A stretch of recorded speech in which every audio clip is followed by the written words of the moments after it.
Okay. Is it on? All right. Okay. Serious now, please.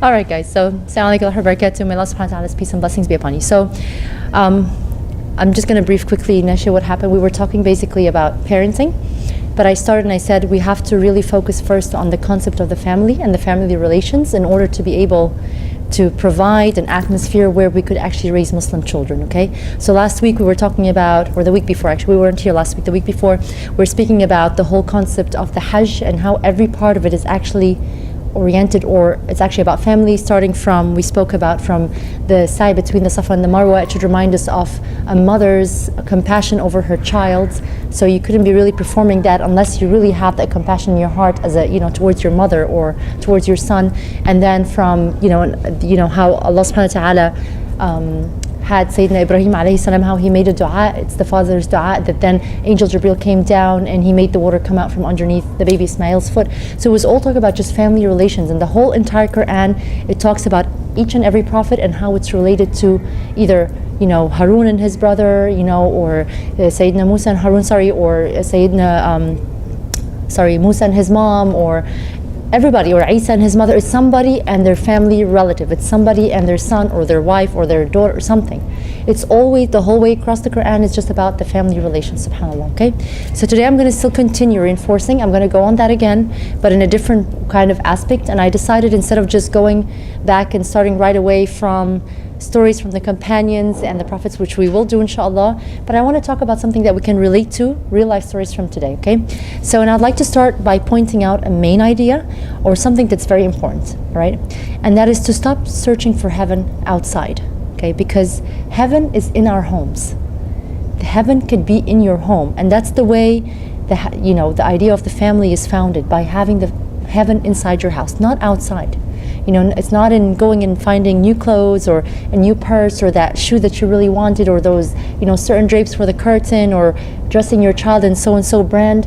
It doesn't give you, even if it gives you some pleasure, it's only temporarily pleasure, and then after that you feel, okay, and then what? The real heaven, the real feeling of satisfaction is in our homes. How? We will see that. Now, if we start looking at the studies that were done about family in general, you'll find that they usually focus on what are the problems that exist in these families, okay? And of course, it's important to know what are the problems, why are there problems, and how do you fix those? And a lot of effort has been put into these studies.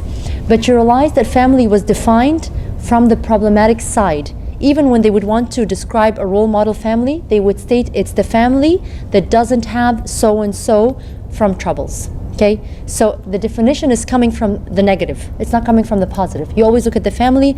A good family is the family that doesn't have, a father and mother who do this, or, it doesn't say it's the family that has this. You know what I'm saying?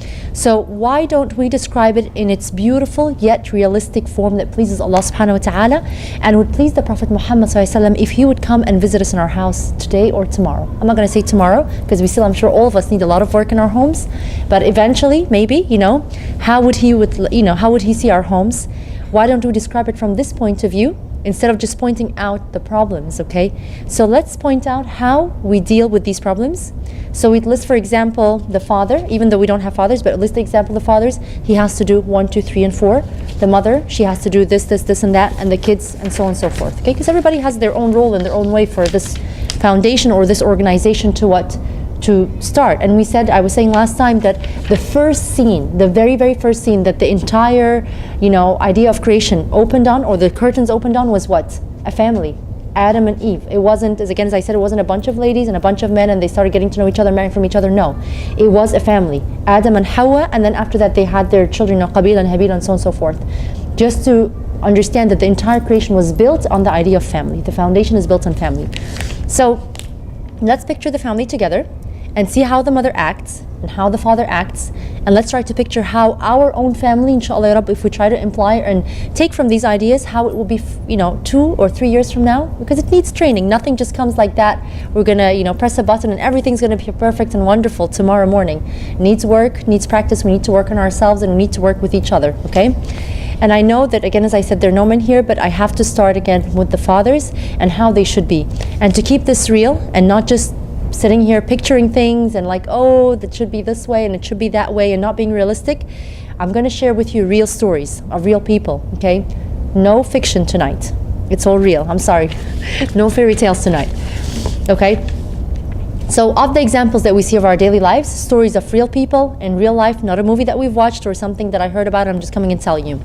Now, for the picture to be complete, we need to have partners to agree to this contract. I can't say, okay, I'm going to go and everything's going to be wonderful, my family, without everybody else, cooperating with me. I can't just do it on my own. It's a whole bunch of different people, okay? And the partners aren't difficult to get to invest in this contract. It's the partners are the mother, the father, and the children, okay? So it's not something difficult or investors that you have to go searching online for and trying to convince them or persuade them to invest with you in this project. No, you don't tell me it's impossible or it's a dream. You can't tell me it's impossible and it's not a dream, or else Allah subhanahu wa ta'ala wouldn't have stressed on the fact or the concept that this what creation is built on. Family, okay? Because if you tell me it's a dream, I'm going to tell you yesterday's dreams are what are today's reality, okay? Dreams are a part of our time. Your grandfathers dreamt, and here you are what? Or your grandfather dreamt, and here you are today. And you dreamt, and you have what? Your children. And inshallah, this is as real as it can be. There's no imagination. And they will dream, and then they will have their children, and so on and so forth. Okay? So today's lecture basically is the goal or the dream that we want to achieve. The final picture that we would like to see. Okay? So let's start dreaming together. Again, as I said, I will start with the fathers. And I'm going to tell you a real story here. And I can picture a father who's always busy, which is natural. Our husbands are always busy, working at night and day. Life is tough, and we have to be able, what are we going to do? And he has 2 kids, a 5-year-old boy and a 6-year-old girl, okay? Beautiful little kids. And from how busy he was and how tough life was, he slowly started to drift away from them. He never deprived them from any money, but he deprived them from what's more important than that, and that's time. And time is a very important factor, not just for the fathers, but for us as well. We have to learn how to, put the priorities in front of our head. I know I have to cook, I have to clean, I have to do the lunches for the next day, I have to make sure their clothes for, school are ready. But what's more important, instead of what you're going to feed their bellies, is what are you going to feed their brains? What are you sitting with the kids and telling them? What are they hearing? Are you trying to get them off your shoulder and giving them that, computer game, or giving them that whatever telephone to get busy on? And this is to me, myself, before you, just to get them off your shoulder so you can get other things done that are not going to have an impact on their life? Or are you trying to say, you know what, we'll eat whatever today, yeah, we'll have something healthy and whatever, but the most important thing is what am I going to feed my kids' minds? Okay, we can't expect our kids to come out be something great if we always try to put them off so that we can do our thing. And that's what unfortunately happens these days. You find parents going investing in the Xbox 3 or this or that, whatever it is, or Minecraft, which my 5th graders have driven me crazy about, all of them. All the kids in 5th grade. No, all they talk about is Minecraft and this level and that level, and they sit there for 5 and 6 hours so we can do our thing. And this is all of us. I'm not saying pointing fingers. I'm talking to myself before anybody else. And I know there are necessities in life, but we have to stop and we have to make the time. We have to make the time for these kids. And we have to be careful what we put in their heads, okay?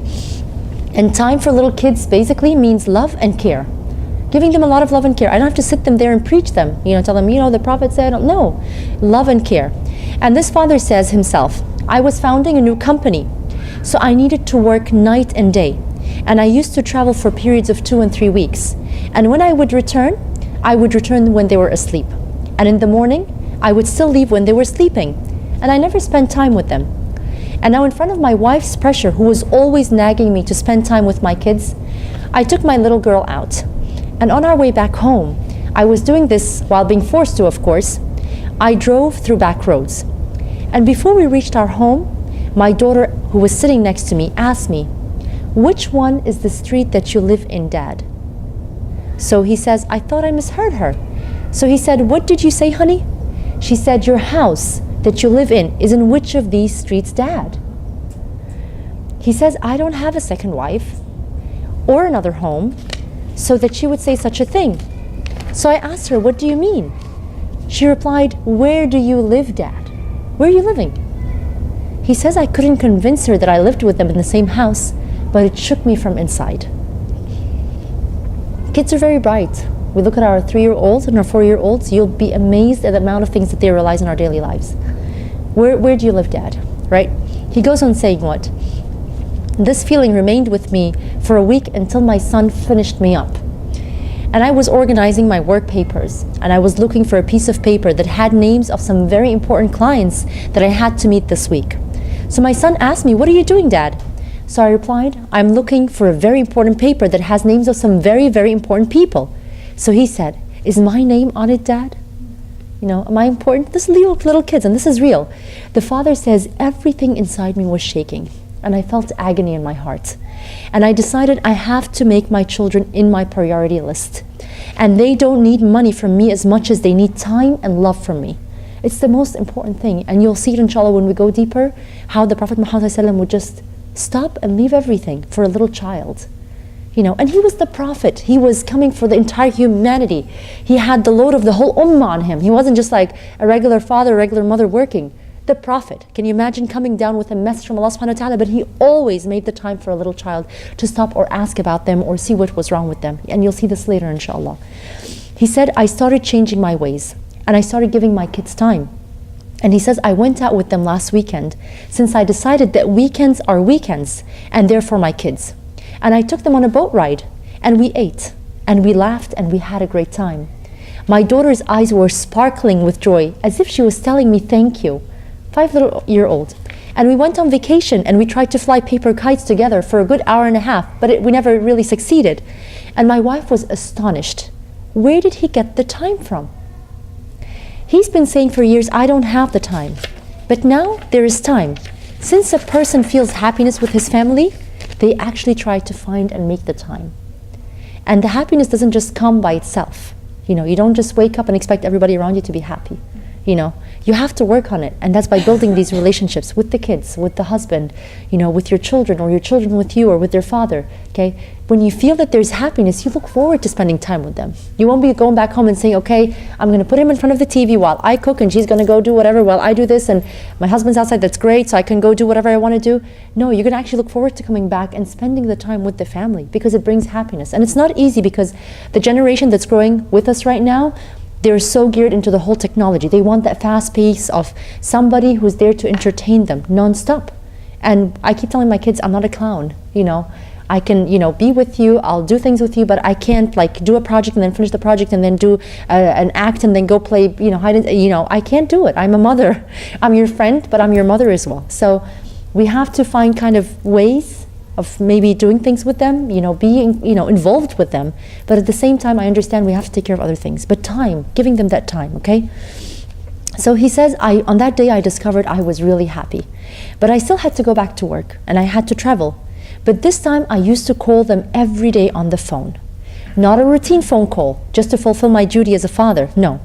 Every time I called, I had a new idea or a new joke or something to stimulate their thinking and their minds. And at the end, I won their care and their love.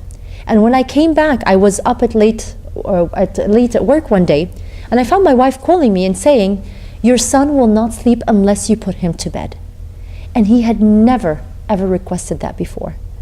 I found myself leaving work and running back home and making dua that I get there before they sleep. Can you imagine from a father who doesn't really care? And now he's really like, Ya Rab, I get home before they sleep, okay? And I sat and I read him a bedtime story. And he would read him the bedtime story. And in it, he would dissolve the values and teachings of our beloved Islam. Okay? It's very easy. The best way to teach kids is through a story. And believe me, kids, I believe until now, I love to sit, I'm like what, in my late 30s now? I still, when my father comes, I love to sit and listen to his stories. I just love listening to his stories, you know, subhanAllah. And you learn so much from the values. And subhanAllah, it's just something, the amount of stuff you can teach the kids in stories, because kids remember stories. And I even experience it with my own students that I teach. I can give them vocab and meanings and whatever. And maybe after like 2-3 months, if I come to ask them again, I have to refresh, they forgot half of it. But if I tell them a story and I see them next year, like I teach them in, you know, consecutive years, they still remember the stories that I tell them. They know it. And believe me, kids learn a lot from the stories and they can relate to it. And you can always try to make them relate to what you're telling them. Like, don't tell them, oh, I'm telling you this for this and that. Just tell them a story, a fun story, but teach them a value in it. And then after that, you know, you could always relate. You're like, remember the story? You know, does that remind you of something? It's always a very good way to teach kids, and that is through storytelling, okay? And along with love and many hugs. And by the words, one more important thing, the words you whisper in your child's ear when he's young, you think the words end there in their ear. It's not true. When you find your own child saying the same words to his own children and your grandchildren saying it to their children, your words or the words of a father or mother, they last. And so does your memory through the values you teach your child in the bedtime story. And I can also relate to that. I found myself the other day telling my kids a story that my father used to tell me about Ali Baba and the 40 thieves and how he was honest and this and that, or the man who was, all he cared about was just being, he was very humble, he didn't want more, but then his neighbor who was very, greedy, and how he wanted more, so he ended up with nothing. And I found them actually telling them the stories, and then they were telling my dad the stories, and my dad couldn't stop laughing because he used to tell me these when I was 4 and 5 years old, subhanAllah. So whatever you teach these kids, wallahi, doesn't end, especially stories. I can keep on reinforcing on stories because they last forever. Very important. I think it's something even fun. I think all kids love books and they love stories. And you can just send in a message here or send in a message there without directing them. Something that you see in them, that needs to be corrected. Don't tell it to them like, go do this or go do that. You're like, oh, look how she's doing this, And you start with like, oh, mashallah, that's so wonderful, behavior of a Muslim child or whatever. Try to reinforce. And again, as I'm saying, it's not something easy, but you could always try to integrate it during your day, through the day with different things. Now, I can see this father hugging his children, but not a normal hug. Not I fulfilled my duty hug, but a hug like the Prophet Muhammad ﷺ would give to Al-Hasan and Al-Hussein. When they climbed and played with him and jumped on his back and all over him, and he would embrace them in his arms, ﷺ, to the extent that the companions would ask the Prophet Muhammad ﷺ, do you love them to that extent, O Messenger of Allah? And he ﷺ would reply, how could I not love them? And they are my happiness and sustenance from this life. This is the best I have taken from this life. Can you imagine? This is the Prophet saying, like the Prophet thinking like, he had all these victories and the openings and spreading Islam, but to him the best thing that he got out of this life were these two little kids. And them jumping on him, they're jumping over the Prophet Muhammad ﷺ, and this is the Prophet, but yet he's playing with little kids. Something normal. This is what we should be doing, And we're always sometimes all made up and so too busy and to play with you, or don't have time to high five you or do this or do that, subhanallah. Now I can see this father now, and his son has grown older and he has hit his late teens, and he tells his son, come, let's go and go for a walk together. Well, they built a relationship growing up together, so now as they grew older, the father says now they're friends. It's natural, and I see them walking like buddies, talking together, laughing together. And the son didn't tell his father that his friends are offering him drugs. But when they got back home and the boys' friends called him, he decided not to go out with them because his father had satisfied his need. He doesn't need the friends anymore. Kids, when they go looking out for friends to talk to, because they don't find anyone to talk to at home. They find somebody who is ordering them and bossing them and giving them, commands day and night. Do this, do that, put this here, put that there. They won't come and talk with you. They'll go look for a friend. And unfortunately nowadays, over time, it's not always something guaranteed that they're going to have the good or the righteous friends. We always make dua, may Allah grant our kids and grant us, Ya Rabbi, righteous friends, okay? But when you build that from when they're young, you build that relationship. So it's natural that they go out for a walk. It's natural that when, somebody, says something to the kids, they won't even come and tell you, but they will never do it because they don't want to hurt you. You're too dear to them now. You have such a precious relationship, subhanallah. Now I see the same father, and he's going out with his daughter. They're having fun, and people are surprised to see a teenager and her father joking like that. And they got back home, and she kissed him on his forehead, and she said to him, thank you, Dad. And she didn't tell him that somebody or a boy was trying to approach her and wanted to be friends with her, okay? And she decided not to do that because her father is so dear to her now, and she hated to belittle her dad or to betray his trust in her. She can't do it to him. Her father's too dear. How could she? Although that's what all the girls around her are doing, But no, how can I do it? My father is more precious to me. We've been friends forever. We've been friends since we're 5. How can I do it to him now when I'm in my 17th, and 18th, subhanAllah. It's hard. Even if you think about it, even if you have a regular relationship with a friend, In general, it's not easy to do something to hurt someone. Alhamdulillah, none of us do that. But I'm just saying, when you think about it, it's even more harder if it's somebody that you know forever and you have such love and respect for them. You would never even think of no way, there's no way I could do anything to upset them, So that's the father. Now let's move to us a little bit. Mothers. Although a lot of the what passed over there, again, applies to the mothers as well, because a lot of us now are working mothers, not just fathers, but also a lot of us work and very busy, and by the time we get home and whatnot, we don't have that time, subhanAllah. Now, and I won't tell you about your compassion, because you already know what a mother's compassion is like, right? We all know what we're like. If our kid falls, we're like, our heart drops in our toes, and oh my God, and you run and this and that, unless you're a doctor and your heart's a little bit harder, a little more, strength in you. But I'd like to talk about a new type of compassion. A compassion that generates energy, that inspires and gives determination and persistence. A compassion that would lead to a renaissance. A compassion not just for patting and hugging and that's it, no. A compassion that's not negative, a compassion that gives a drive and is proactive. A compassion that would bring us another Salahuddin, okay?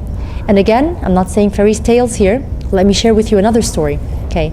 He was a child in 12th grade, and he was at a school, and he started browsing, the internet, and he came across a website for one of the elite universities abroad. And he started looking more into their divisions and requirements to apply, and the boarding and the vicinity and the staff and all of that stuff.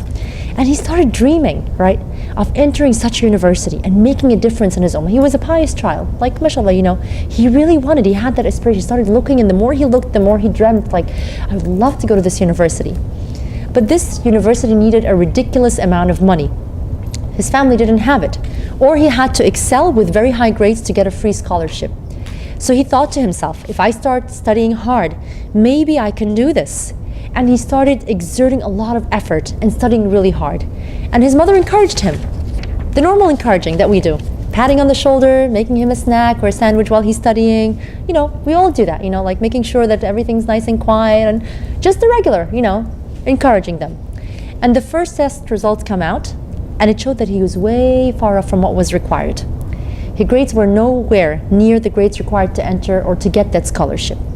So he called his mother, and he told her, the first results came out, and I have studied very hard, I really did, but it seems it's impossible for me to achieve my dream. I'm quitting. She replied, come to me right now. He went home, and he found her waiting outside the house door. And her eyes were full of persistence and challenge. And she said to him, go ahead of me, straight to your room, and sit on your desk. I sat down, and I found my mother telling me, you're bright, and you're capable. You will enter the exam, and you will succeed, and you will accept in that college, and you'll graduate, and I myself will attend your graduation ceremony. And I will pray for you from today till that day. The boy says, from the look in her eyes, I actually believed her. I believed every word that she said to me. She wasn't just saying this. She really knew what she was doing. She knew what to do. After a week, one of my teachers found me working really hard, and he felt very bad for me, and he told me, my son, I don't want to, I want to prepare you. You might not pass the test because it's kind of difficult for you. It's way above your standard. I found myself responding to him without realizing, didn't you hear what my mother said? My mother said, I will succeed, and I believe my mother. The boy says, I wasn't saying these words out of being naive, but because I really felt my words, the words that my mother said, and I believed her. I really believed her. And you have that capability. You can make your children believe anything, except that they can fly, of course, please. They can achieve anything, but if you really put it in their head. But we always are oh, why aren't you doing this? You'll never be this. You always kind of we find them slacking up on something, and we always give that negative, subhanAllah, these negative comments, which is very, at one point the kids will believe it. I can't do it. If my mom herself says I can't do it, I'm not doing well, how will I ever achieve it? If this is what we're implanting in their heads, you're never going to be tidy, you're never going to be organized, when are you going to do this? We always have to give that positive reinforcement. He says I entered the test, and I succeeded, and I traveled overseas and entered that university, and I graduated, and my mother attended my graduation ceremony. And I remembered the day, and I remembered her eyes, and I left all the festivities going on around me, and I didn't see myself as this great graduate being honored. And I walked down to the crowd and hugged my mom, and I told her, I love you, because all this prosperity I am in is from you. He's a great doctor right now. He's a big professor right now. This type of a mother can be a cause of a renaissance, generations of renaissance in our ummah. And this is what we need to do. We need to start really working one-on-one with our kids. See what your kids you want them to be, and talk to them from now. Before they go to sleep, you're going to be something great. You're going to change this world. You're going to do something. I don't know what it is, but you're going to do something. I tell that to Serene, my daughter. She's like, what am I going to do? I was like, I have no idea, but you will do something great. And that's all you have to believe. One day you're going to be something very great. You're going to do something great for this ummah and for the Muslims. You're going to change the world to a better place. You're going to take care of, people who need to be taken care of. And she just looks at me and you're like, okay, whatever, and then goes to sleep. But you have to keep telling it to them. Believe me, they'll believe it. You can give them that drive. It's in your hands. You're the mother. You're kind of the father, of course, is the sailor, but most of the time when the sailor is not there, you are the one who's in charge. Put your foot down and try to really put that drive in your kids. Now I have to go back again to the relation between the husband and the wife, because it's very important. Again, as I said, if there's no kind of calm atmosphere in the house, there's no way you can actually be able to pass this positivity or that drive down to your children. Okay, now I can see in a husband and wife, and they're living, and that's it. The idea of marrying again might have come up a couple of times, and she might have threatened with a divorce a couple of times, and we're living, we have kids, there's nothing, still life is just going on. And I see him one day picking up a book and reading in it that love is like a plant. When you water it, it nourishes. We all heard about that. You plant it, it nourishes. You don't plant it, you don't water it, it dies, and so on. And when you neglect it, it withers and dies. And he said to himself, I've tried love more than once outside my home. Did I fulfill my needs? Or did it turn out to be a mirage? Just like the Quran says, just like someone who sees the reflection of their mouth in the water, so he tries to grab his mouth in the water to put it up so he can put the water in it, but nothing sticks in the hand. He can't catch anything through his hands, subhanallah, right? So he says to himself, I've searched for love and ran after my desires, and the result was nothing. Am I happy? No. Do I feel tranquility inside? No. Then why don't I try it in my own home? So he started doing little things, and this is also, again, not just for the spouse, but for the woman as well. Doing little things, nothing big or out of the norm, just simple acts, but they leave an unbelievable impact on your other half. It made her so happy, or made his wife so happy. Now, I see this man, he's coming home from work, and after he used to say, I don't want to hear anybody talking to me, I have a headache, I don't want anybody looking at my face, I'm exhausted. What did he do now? He's standing before entering the house and telling himself, prepare yourself. Take the intention, I will enter, and I'll treat my other half nicely. Okay, the intention is there, let's open the door and go in, okay? Now I see him walking in, and he's telling her, how are you today? Simple question. Assalamu alaikum, how are you today? And she starts talking. He didn't solve her problems, but he listened to her. And she didn't expect him to solve her problems either. He didn't expect him to solve her problems, it's not. But all she wanted was for her husband to listen. And sometimes that's what all our husbands need, is for us to listen, all right? And a conversation took place between the two of them, the mother and the father. And there was something called what? Good communication. Just because of how are you? Assalamu alaikum, how was your day?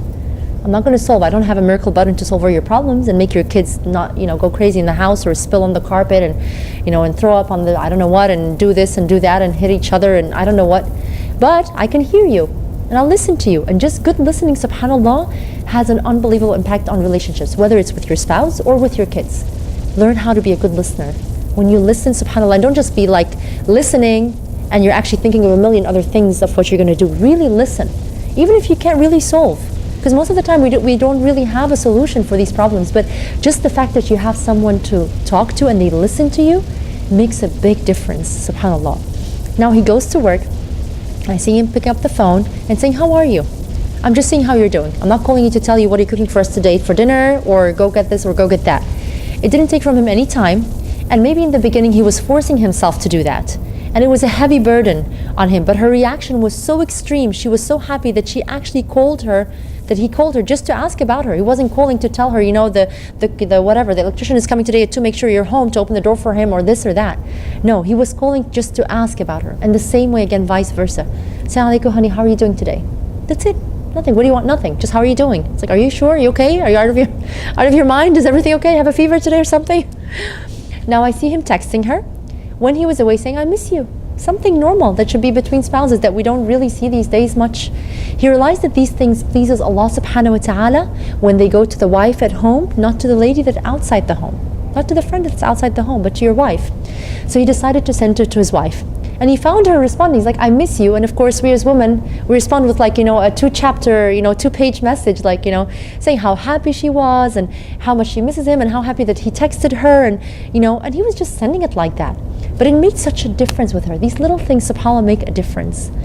Now I see that they had a fight together because we all have arguments. We're normal human beings. There are days when we're stressed out and we argue. And he left the house upset. But after he left with 2 minutes, while he was driving, he called her and he said, you know what, I'm sorry, I didn't mean to. And she quickly replied because he said, I'm sorry. He said, you know what, I've been stressed out too, and I let it out on you, I'm sorry too. And he came back home, okay, and everything ended out right. Although his own cousin, because of the same issue, got divorced a week ago, the word sorry can make miracles. But subhanAllah, the me in us ruins a lot of things. My dignity, how could he say this to me? And I didn't do anything. Okay, I know maybe he didn't do anything, but maybe he was stressed, or maybe this, or maybe that. The Prophet Muhammad says what?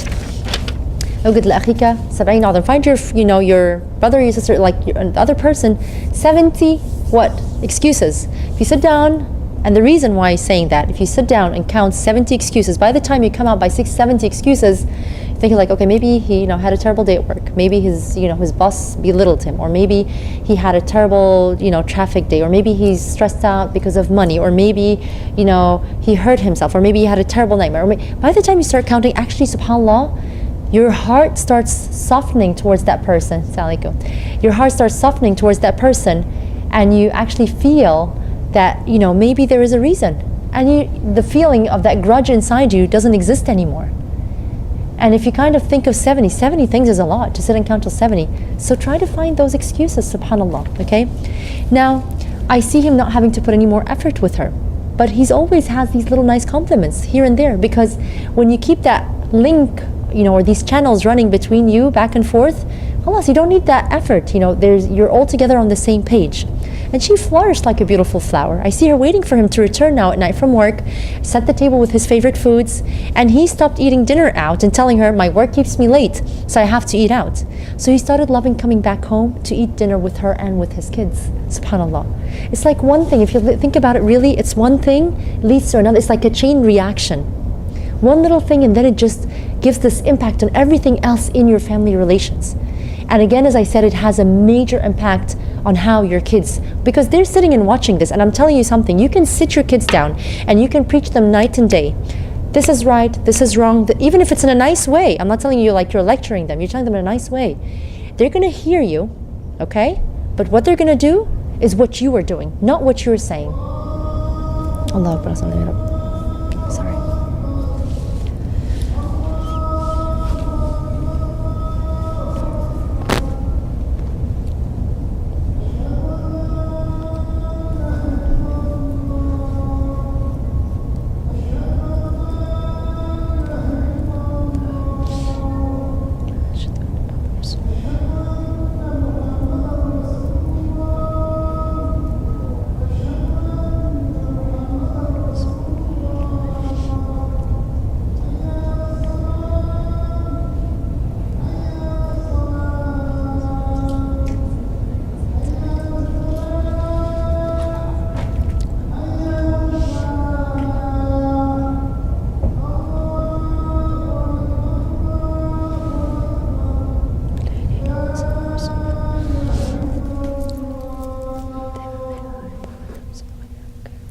Continue.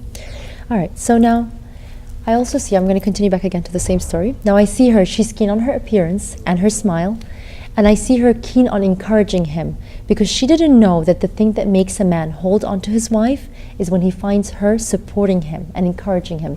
Even if she doesn't believe in what he's really doing, but just the feeling that if he's keen on doing something, just give that support, subhanAllah. I see them together. And how lucky are their kids now to see their mom and their dad like that. Wallahi, I feel bad for kids who have to grow up in homes never seeing this love. They never experience it, and therefore they don't take it into their homes. If they see mother and father fighting the whole time, or a father degrading their mother, they think that's the normal. Girls will grow up thinking it's normal, it's okay for their husbands to treat them that way. The boys will grow thinking it's okay to treat their wives that way.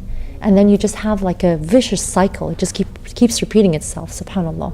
It's very, very important how we are in front of our kids. Very important. Now, I wanted to go on to another story of an old man. He's called Abdul Man'am, and he had a son. His name was Ibrahim, who was a very simple worker in a governmental institute, right? And he couldn't read or write. He was illiterate, okay? But he decided, I have to educate my kids and make sure they succeed in their education and enter university, but all with halal income, okay? Halal money, nothing that's impermissible. Ibrahim, his son, although my father was illiterate, he was keen to make sure we got the best education. And Ibrahim continues saying, my father had a jar of pickles, all right? An empty jar of pickles. And every day he would put in it whatever nickels and dimes he had in this jar. And he says, I used to be so happy with the jar as a child, and I would hold it and shake it to hear the coins inside it. But when the jar would get filled to the brim, my dad would exchange the coins into what? Into bills. And I would hear him say to my mother, this money is the money that we will educate our son with. We can have patience and tolerate as long as he gets educated a decent education. And he would look at me and tell me, look at me, son, this hand, okay, this hand has never touched what's haram or what's impermissible. The day it would accept something that's haram, it's better off to be cut. Ibrahim says this word was better than 1,000 lectures about honesty. For I see the jar of pickles, and I see my dad holding up his hand, and his words are ringing clearly in my ears. We would go for days barely eating anything, and my father would smile and tell me, it's okay. When you graduate, inshallah, you will eat the best of food. And I would ask myself, and when will my father eat? And the days passed, and he says, I graduated, and I succeeded, and I got married, and I had kids, and I went to visit my father in his simple home. And I found the jar of pickles beside his bed, but it was empty. I told him, Dad, fill the jar like the old days, and give it to your grandchildren. Because however many virtues and values I tell them, I will never be able to show them with my hand like you used to hold it up to me and say, this hand has never accepted what's haram. Fill it, Dad.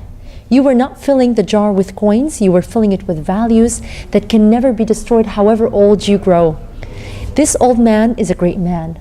And if generations are raised like this, okay, by this illiterate man, we would have countries now, or we'd have an ummah that's free of bribes, free of favors, because they know what's haram and what's halal, just by a simple jar or an empty jar of pickles.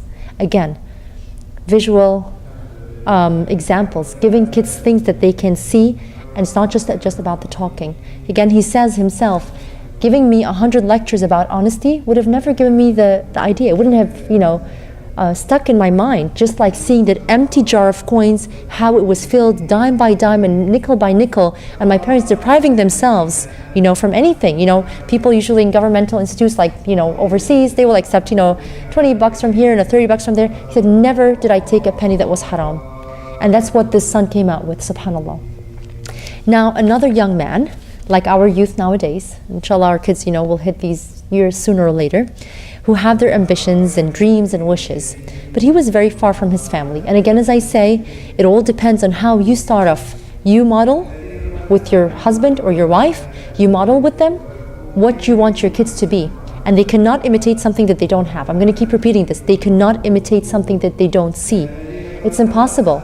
I can't ask them to be compassionate if they don't know what compassion is, because they don't understand what compassion is. I can't, ask them to be forgiving or understanding if I'm not forgiving and understanding. If I don't have mercy on my kids, how can they have mercy on me when they grow older? It's not going to happen. It doesn't just happen, okay? Now, he was far from his family, and he never realized that his father devoted his whole life for him. And this is a true story again. He was a soccer player a long time ago, but he wasn't a very distinguished player, because he was lazy. He was lazy, just like most of our kids are now, unfortunately, or the youth that we see nowadays. They just are very laid back. They don't have that ambition. They don't care. They just do the minimal of things. And unfortunately, again, I think it's a lack of us as parents giving that drive to our kids. We have to keep on behind them and pushing them, and pushing them harder to be better, inshallah. He didn't care about his training sessions. He didn't care about his physical fitness, and so on. And then once he was absent for a whole week, and his father died. And when he went back, it was time for an important game. So the coach took him out of the team, to play since he was absent for the whole week. There's no way. He's not fit. He hasn't been warming up. He hasn't been training. But the coach was surprised to find this player coming to him and telling him, I beg you, don't deprive me from playing in this match. I beg you, let me play. He replied, you've been absent for a whole week. He said, I'm begging you, please, this match specifically, let me play. The coach says, I saw in his eyes an unbelievable amount of persistence. So I just kind of gave in and I let him play. He says, I was amazed, for I found a man doing all possible moves with a soccer ball that could be done on that field. Okay, as if he was some sort of international player. And when the game was over, I told him, my son, I was rubbing my eyes because I couldn't believe what you were doing. There's no way it could have been you. He replied, my father passed away a week ago, and he lived his life for me, and all he wanted was to be proud of me. And all he wanted was for his son to be successful. But unfortunately, he was never proud of me during his life. He died while I was a failure. My dear coach, he lived for me, and I lived for myself and for my moods. And again, as I say, this boy, I'm sure he did not see what it is to be living for others. He must have not seen that. I'm not saying that this is, I know some people are out of the norm, but the norm, when you see people doing things, they fall into the same path, Unless it's Allah's will, of course, then that's a different story, okay? All I want is for my father to be proud of me. I want him to be proud of me, even if it's on the day of judgment, that his son is successful. From today, you'll find somebody else. And he did change. So to summarize all these true examples of people living around us, we have to understand that the family, again, is a foundation. Okay, and in order for the foundation to succeed, it's not enough for them to cooperate. No, there has to be a set of rules and plans, dreams, not just for each member of the family individually, but for the family as a whole. You can't say, okay, my dreams, like I want to achieve this and this in my work, and in a couple of years I want to have my master's in this and I want to have that. My husband wants to achieve this and that. My daughter wants to graduate. Okay, that's great, wonderful. Everybody has their individual dreams. What is your goal as a family together?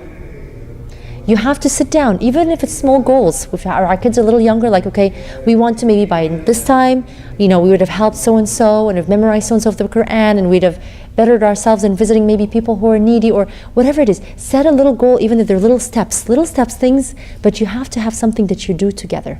The togetherness. And remember, when we were talking before about Sayyidina Ali ibn Abi Talib, we used to say what when Sayyidah Fatima radiallahu anha, the daughter of the Prophet, I know, it's like the house of horrors with the sounds there, sorry.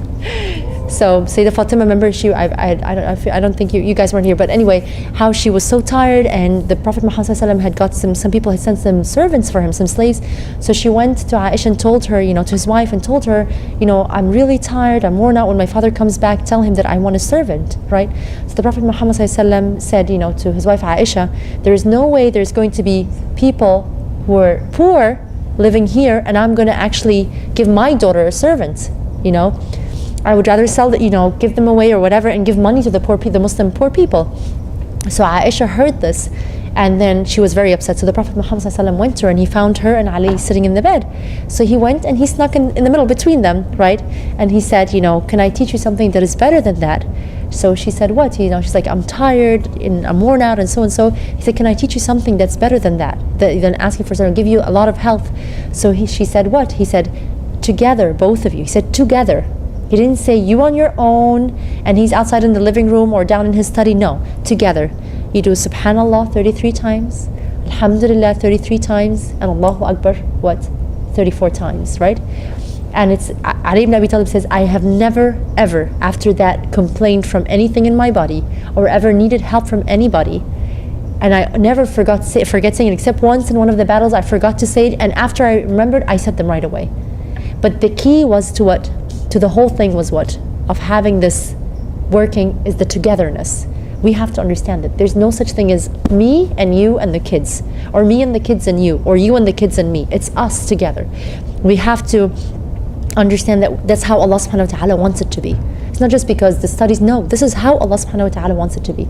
And they tell you, if you're going to have less families, then you should have more jails, build more jails. To say, because the less family you have, the less family values you have, the more you're going to find kids diverting away from their families, ending up God knows with what, accepting what from other kids, whether it's drugs or crime, and ending up, God forbid, in jails or being psychotic or whatever. You see here, what we see here about these kids going on rampages, shooting other people, because there is no family.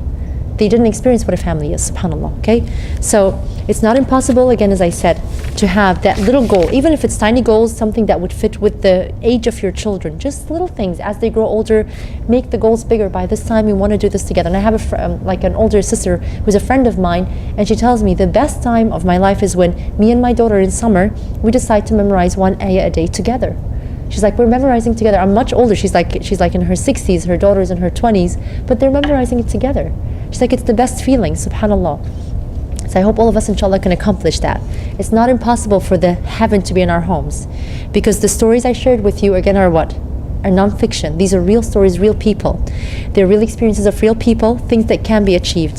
The actions that you take, they're very small, but when you put them all together, you see the big picture of something called the family. Together, you see the warmth, the feeling of inner peace, subhanAllah. You feel the sakina. Sometimes you go into these big homes and fancy and schmancy, and you don't feel like there's sakina. There's no that tranquility in that home, subhanAllah. You don't find it there, subhanAllah. Sometimes you go to somebody's house, I don't know, maybe you experience if you go back home, especially someone's home that's very simple, and there's nothing much in the house, but you just feel so comfortable. You could just want to live with these people. They're happy, they're smiling, because they're together. They care for each other, they love for each other, subhanAllah. I still insist, like last time, there's something that we have that the rest of the world doesn't have, and that's the warmth of our family, relationships. Believe me, it's not hard. It's in your hands to go back home tonight and take that intention and start. I'm not going to tell you change the world, but start. Take the intention. Take one intention of something. I'm going to do this tonight with my husband or with my kids, okay?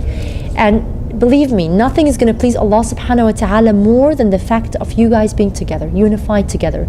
And you will see that the real heaven can be in your home. But when you take the intention, take the initiative and start tonight, whatever it is, something small, but leave here today, please, with the intention, because the fact that we're taking this is not just that we're going to share stories, but we have to act upon it, That's what the Sahaba did. When they heard a verse or an ayah or something, whatever it is, they didn't go to the next one until they first applied it.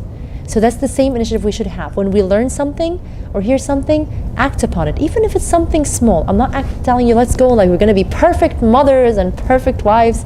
Doesn't happen. But something small, take a niyyah in your hearts, inshallah, before you go home, and try to do it, inshallah. And may Allah subhanahu wa ta'ala accept from us, inshallah. Sallallahu alayhi wa Muhammad wa ala alihi wa sahbihi wa sallam. Can you turn off this thing, please? Thank you.